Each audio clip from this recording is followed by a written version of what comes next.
சிறப்பு கவனம் மற்றும் இறை வழிபாடு என்றால் கிரகங்கள் மிக சாதகமாக இருக்கின்ற சனி மட்டும் 4 வக்ரமாக இருக்கிறார். ஆனாலும் 3 கிரகம் இருந்தால் பாதிப்பில்லை. 3 ராகு இருக்காரே. இருப்பினும் செவ்வாய்க்கிழமை என்று அனுமன் ஆலயம் செல்லுங்கள்.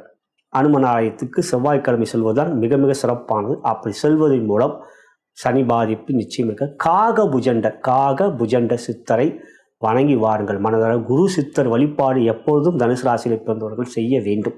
சித்தர்கள் வழிபாடு ராகவேந்திரா சுவாமி, சாய்பாபா, பாம்பன் சுவாமிகள், செவ்வாய் யோகாதிபதி உங்கள் பாம்பன் சுவாமிகளை வணங்கலாம். அவர்களை தினந்தோறும் வந்து பூஜிக்கலாம். அப்படி செய்வதெல்லாம் உங்களுக்கு பலம். மேலும் க்ரீம் என்கின்ற மந்திரம் உங்களுக்குரிய மந்திரம். அந்த க்ரீம் என்கின்ற மந்திரத்தை KREEM க்ரீம், அந்த க்ரீம் என்கின்ற நிறைய மந்திரம் க்ரீம் என்று நினச்சிக்கொள்ளாது. அதனால தான் KREEM வரும். அந்த க்ரீம் என்கின்ற மந்திரத்தை உச்சரியுங்கள்.